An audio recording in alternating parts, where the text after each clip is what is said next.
Hello friends, आप सभी का स्वागत है हमारे यूट्यूब चैनल एग्जाम क्रैक कर में। जो आपके सामने हम टॉपिक लेके आए हैं वो लेके आए हैं MAD 001 सतत विकास मुद्दे और चुनौतियां, sustainable development issues and challenges का बड़ा ही इंपॉर्टेंट टॉपिक जो बार बार एग्जाम में पूछा जा रहा है। तो आपको ये तैयार करना ही करना है। और टॉपिक है क्या, आपको दिख ही रहा होगा, दो हैं टॉपिक, इंटरलिंक्ड टॉपिक है, इसलिए एक ही वीडियो में मैंने यहाँ पर कवर कर दिया है। तो टॉपिक क्या है, global environmental issues and their implications, road blocks to global initiative for environmental protection. अब ये टॉपिक बड़ा इंपॉर्टेंट इसलिए हो जाता है क्योंकि ये इस टॉपिक से बार बार क्वेश्चन पूछे जा रहे हैं। चलिए हम वीडियो स्टार्ट करते हैं और देखते हैं किस तरह प्रीवियस ईयर में हमसे इस टॉपिक से क्वेश्चन पूछे गए हैं और आपके स्टडी मटेरियल से किस चैप्टर से ये टॉपिक पूछे जा रहे हैं जो आपको तैयार करने हैं। वीडियो स्टार्ट करने से पहले ये टॉपिक उन लोगों के लिए हेल्पफुल होने वाला है जो पोस्ट ग्रेजुएशन कर रहे हैं, diploma environment and sustainable development में, या MA पॉल साइंस कर रहे हैं और सेकंड ईयर में, और उन्होंने ऑप्शनल सब्जेक्ट चुना है MAD 002। तो आपके लिए बड़ी ही यूज़फुल होने वाली है ये वीडियो। तो हमारी वीडियो एंड तक ज़रूर देखें ताकि आपको इस टॉपिक के इंपॉर्टेंस के बारे में पता लग सके। और अगर आप हमारे चैनल पर नए हैं तो हमारे चैनल को सब्सक्राइब करना ना भूलें, साथ ही बेल आइकन को दबा के ऑल पे क्लिक कर दें ताकि जब भी हम इस तरह की इन्फॉर्मेटिव वीडियो डालें अपने चैनल पर तो उसकी नोटिफिकेशन आपके पास पहुँच सके। चलिए वीडियो स्टार्ट करते हैं। और वीडियो स्टार्ट करने से पहले हम स्टडी मटेरियल में चलते हैं और वहाँ देखते हैं चैप्टर से ये टॉपिक हमसे पूछा जा रहा है। तो आपको सबसे पहले हिंदी इंग्लिश दोनों में देखेंगे। आपको अपने स्टडी मटेरियल में इकाई 8, अगर आप हिंदी मीडियम में, अभी इंग्लिश में भी हम देखेंगे, तो इकाई 8 से ये टॉपिक पूछा जा रहा है और इसे आपको तैयार करना ही करना है। ये सारे टॉपिक हैं, ये तैयार करने बड़े ही इजी टॉपिक हैं। जब आप पढ़ोगे ईजिली आपको समझ आ जाएगा। और ज़्यादा से ज़्यादा कंटेंट पढ़ना है अपने स्टडी मटेरियल के साथ साथ आपको और रिसोर्सेज से भी चीज़ें पढ़नी है ताकि आप एक अच्छा आंसर लिख पाएँ और अच्छे मार्क्स को फैच कर पाएँ। क्योंकि टॉपिक देखने में या पढ़ने में बड़ा ईजी लगता है, लेकिन जब हम आंसर लिखने बैठते हैं तो हमें समझ नहीं आता कि हमें कितना आंसर लिखना है, क्या क्या लिखना है। तो वो भी समझना बड़ा ज़रूरी है। उसी की प्रिपरेशन हम कर रहे हैं। जब हम मास्टर्स की तैयारी कर रहे हैं तो एक अच्छा आंसर एक्सपेक्ट किया जा रहा है कि हम लिखेंगे और कंसाइजली लिखेंगे क्योंकि टॉपिक बहुत ब्रॉड है। तो ये आपको सारे टॉपिक तैयार करने हैं। क्षेत्रीय समस्याएं, मरुस्थलीकरण तथा सूखा, बाढ़ तथा मृदा अपरदन, समुद्र तल में वृद्धि, निर्वनीकरण, उसके बाद उत्तर दक्षिण विभाजन, जैव विविधता, जलवायु परिवर्तन, बौद्धिक संपत्ति अधिकार। तो ये सारे आपको टॉपिक तैयार करने हैं। इंग्लिश में अगर हम देखें, unit 8 global and regional dimension, और क्या आपको तैयार करना है, regional issues, desertification and droughts, floods and soil erosion, rise in sea level, deforestation, global issue, north south divide, biodiversity, climate change, intellectual property rights. ये सारे आपको तैयार करने हैं और टॉपिक बड़े इजी हैं। जब आप पढ़ने बैठोगे तो ईजिली आपको समझ आ जाएंगे। अगर आप चाहते हैं हम बनाएं इन टॉपिक के ऊपर ईजी लैंग्वेज में वीडियो तो नीचे कमेंट बॉक्स में हमें बताएं। चलिए हम आगे बढ़ें। एक और चीज़, टॉपिक 2 लिए थे मैंने, तो एक और है, इकाई 11 भी आपको तैयार करना है। और यहाँ पर क्या क्या आपको तैयार करना है आप देख ही रहे हैं। पर्यावरण एवं विकास पर आयोजित प्रमुख सम्मेलन, सतत विकास पर आयोजित अंतर्राष्ट्रीय सम्मेलन एवं समझौते, अंतर्राष्ट्रीय अभिकरण, भूमंडलीय प्रयासों में बाधाएं, ये भी आपको तैयार करने हैं क्योंकि कहीं ना कहीं यहाँ से भी क्वेश्चन बन रहा है। उसके बाद इंग्लिश में अगर हम देखें, यूनिट 11 तैयार करनी है आपको। Major conference in environment and development, international conventions, agreements on sustainable development, international agencies, road blocks to global initiative. ये बहुत ज़्यादा पूछा जा रहा है। अगर आप देखें टॉपिक के स्टार्टिंग में तो आप देखोगे road blocks to global initiative, यहाँ दिख रहा है आपको, बार बार पूछा जा रहा है। तो ये तैयार करना ही करना है।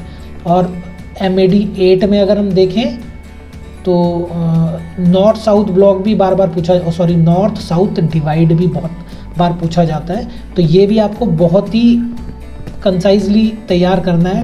टॉपिक ज़्यादा से ज़्यादा पढ़ना है लेकिन आंसर कंसाइजली लिखना है।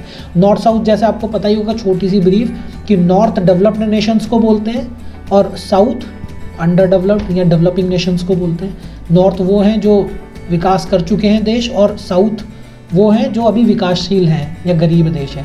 तो अब इनके बीच में जो मतभेद है ग्लोबल इश्यूज़ को लेकर वही हमें समझाना है। तो आप पढ़ोगे तो आपको समझ आ जाएगा। चलिए हम क्वेश्चंस देखें किस तरह प्रीवियसली हमसे पूछे गए हैं। सबसे पहले हम क्वेश्चन पेपर ले लेते हैं जून 2021 का। यहाँ पर हमसे क्वेश्चन पूछा गया। क्वेश्चन नंबर 4 आप देख सकते हैं, हिंदी इंग्लिश दोनों में देखेंगे ताकि दोनों ही स्टूडेंटों को समझ आ सके। Describe any 2 global environmental issues and their implication for sustainable development. Question number 4 यहाँ से हमसे पूछा गया इस टॉपिक से। हिंदी में देख लें, जून 2021 का पेपर, और क्वेश्चन नंबर 4, किन्हीं 2 वैश्विक पर्यावरणीय समस्याओं का वर्णन कीजिए तथा सतत विकास में इसका तात्पर्य बताइए। अब इससे पहले कब पूछा गया, इससे पहले हमसे फरवरी 2021 के सत्र में भी पूछा गया। तो दोनों ही सत्रों में हमसे पूछा गया, दोनों ही सेशनों में आया है, 2 बार पेपर होते हैं इग्नू के, तो दोनों में ही पूछा गया। यहाँ देख सकते हैं question number 6, discuss the road blocks to global initiative for environmental protection. Hindi में अगर देखें फरवरी 2021 के पेपर में 6 का ए पार्ट, पर्यावरण संरक्षण के लिए भूमंडलीय प्रयासों में बाधाओं की चर्चा कीजिए। अब देखिए ये टॉपिक जब आप तैयार करेंगे तो मैं आपसे बार बार बोल रहा हूँ कंसाइजली लिखना है, टॉपिक बहुत ब्रॉड है। और कंसाइजली क्यों लिखना है, क्योंकि टाइम इस बार हमारे पास 2 ही घंटे रहने वाला है और 50 नंबर का क्वेश्चन पेपर है, मतलब क्वेश्चन बहुत ज़्यादा आने वाले हैं, समय बहुत कम मिल रहा है, तो एक अच्छा आंसर, क्वालिटी वाला आंसर लिखना बहुत ज़रूरी है। चलिए इससे पहले देखें कब पूछा गया, आप देख सकते हैं इससे पहले यहाँ पर हमसे पूछा गया था। यहाँ पर पेपर के बारे में तो अभी देखते हैं कौन से ईयर का पेपर था। 8 का सेकंड पार्ट आप देख सकते हैं, road blocks to global initiative on environmental protection. Hindi में अगर हम देखें तो 8 का सेकंड पार्ट, पर्यावरण संरक्षण के लिए भूमंडलीय प्रयासों के रास्ते की बाधाएं। अब ये देख लेते हैं, ये हमसे ये जून 2020 का पेपर है, यहाँ पर लिखा नहीं है कहीं पर, लेकिन ये जून 2020 का है क्योंकि मुझे ऊपर दिख रहा है एड्रेस बार में। चलिए उससे पहले कब पूछा गया, 19 में भी हमसे पूछा गया इस टॉपिक में। और क्वेश्चन नंबर 2 आप देख सकते हैं, analyze any 2 global environmental issue and their implication on sustainable development of nations. Hindi में अगर हम देखें तो हमसे किस तरह पूछा गया, किन्हीं 2 वैश्विक पर्यावरणीय समस्याओं का विश्लेषण कीजिए तथा राष्ट्रों के सतत विकास पर उनके प्रभाव बताइए। 10 नंबर का, 50 नंबर का क्वेश्चन है, 10 नंबर का पूछा जा रहा है तो इंपॉर्टेंट हो जाता है टॉपिक। इससे पहले दिसंबर 2016 में भी पूछा गया। क्वेश्चन नंबर 1 देख सकते हैं, what are the global issues in sustainable development leading to north south divide. जो उनके बीच में मतभेद है सस्टेनेबल डेवलपमेंट को लेके, नॉर्थ और साउथ को देशों के बीच में। नॉर्थ साउथ मैंने जैसे आपको पीछे बताया, नॉर्थ डेवलप्ड नेशन है, साउथ अंडर डेवलप्ड या डेवलपिंग नेशंस हैं, या कह सकते हैं गरीब देश हैं, जो अभी पुअर नेशंस हैं, वो सारे साउथ नेशंस हैं। अब ये नॉर्थ साउथ इसलिए भी बोलते हैं, most of the developed nation global, जो अगर हम देखें पृथ्वी का जो ग्लोब है उसके नॉर्थ पार्ट में ही आते हैं। यूरोप अगर आप देखोगे तो नॉर्थन पार्ट है, अमेरिका, कनाडा, ये नॉर्थ पार्ट में ही आते हैं, इसलिए नॉर्थ नेशंस डेवलप्ड कोई बोलते हैं। एक आधी नेशन होगा जो साउथ पार्ट में आता है, न्यूजीलैंड और ऑस्ट्रेलिया, ETC, इसलिए वो नहीं। और ज़्यादातर गरीब देश साउथ में ही आते हैं ग्लोब में। अफ्रीका जो है ग्लोब के साउथ में ही आ रहा है, इंडिया हो गया, एशियन कंट्रीज़ हो गई, इसलिए नॉर्थ साउथ रखा गया इसका नाम। एक छोटी सी एक्सप्लेनेशन नॉर्थ साउथ को लेके कि आपको क्लियर हो जाए ऐसा क्यों बोला जाता है नॉर्थ साउथ। चलिए हम देखें क्वेश्चन नंबर 1 का सेकंड वाला पार्ट हमसे पूछा गया, सतत विकास में वे कौन से वैश्विक मुद्दे हैं जिनके उत्तर दक्षिण में विभाजन उत्पन्न होते हैं।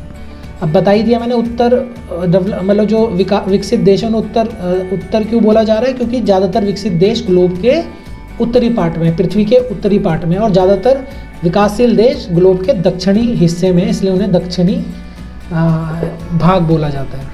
तो अगर कहीं पर भी उत्तर दक्षिण सारे विश्व को लेकर अगर डिस्कशन हो रहा है तो उत्तर मतलब डेवलप्ड नेशन और दक्षिण मतलब डेवलपिंग नेशन, मतलब उत्तर मतलब जो विकसित देश है और दक्षिण मतलब जो विकासशील देश है। अब इससे पहले कब पूछा गया, जून 2015 में भी पूछा गया। यहाँ पर आप देख सकते हैं question number 3, describe the link between economic development and environment, discuss the north south divide as a global concern in sustainable development. उसके बाद 3 देख लें, इसका हिंदी ट्रांसलेशन, आर्थिक विकास और पर्यावरण के संबंध का वर्णन कीजिए, सतत विकास के लिए उत्तर दक्षिण विभाजन एक विश्वव्यापी चिंता है, विवेचना कीजिए। अब ये विश्वव्यापी चिंता इसीलिए क्योंकि डेवलप्ड नेशन के लिए सतत विकास की परिभाषा कुछ और है और डेवलपिंग नेशन के लिए कुछ और है, तो यही आपको यहाँ एक्सप्लेन करना है। तो इससे पहले देखें हम क्या कब पूछा गया हमसे, जून 2014 के सत्र में भी पूछा गया। और क्वेश्चन नंबर 1 ही आप देख सकते हो हमसे पूछा गया, how effective and useful in your view is a role of international and non governmental organization in environmental conservation. और इसका ये भी देख सकते हैं, ये पार्ट भी यहीं से पूछा गया था, what in your judgement are the major global initiative for the environmental protection and sustainable development, discuss. Hindi में अगर हम देखें तो आप देख सकते हैं, पहला, आपके निर्णय में पर्यावरण संरक्षण और सतत विकास के लिए प्रमुख भूमंडलीय प्रयास कौन से हैं, चर्चा कीजिए। आपके विचार में पर्यावरण संरक्षण में अंतर्राष्ट्रीय गैर सरकारी संगठनों की भूमिका कितनी प्रभावी और उपयोगी है। तो यहाँ पर ये दोनों ही इस टॉपिक से पूछे गए थे। अब इतने सारे क्वेश्चन पेपर हमने देखे और उन क्वेश्चनों में किस तरह किस लैंग्वेज वाइज हमसे ये पूछा गया वो भी देखा, तो आपको समझ आ ही गया है कि आपको नोट्स कैसे बनाने हैं। इसी जैसे क्वेश्चन हमसे पूछे गए हैं उसी तरह के नोट्स भी हमारे होने चाहिए, ताकि हम एग्ज़ाम में जब ये क्वेश्चन आए तो एक कंसाइजली एक अच्छा आंसर हम लिख पाएँ, टू दी पॉइंट चीज़ें हम लिख पाएँ। अगर आप चाहते हैं हम बनाएं इस टॉपिक के ऊपर ईजी लैंग्वेज में वीडियो, तो नीचे कमेंट बॉक्स में डालें, हम लेके आएंगे ईजी लैंग्वेज में एक कंसाइज फॉर्म में, जिसे देखने के बाद एक आप अच्छा आंसर लिख पाएंगे। आई होप आपको वीडियो पसंद आई होगी और इस टॉपिक की इम्पोर्टेंस भी समझ आई होगी और आप इस टॉपिक को ज़रूर तैयार करेंगे, क्योंकि बहुत बड़ी संभावना है कि आपके भावी एग्ज़ाम में इस टॉपिक से क्वेश्चन पूछा जाएगा।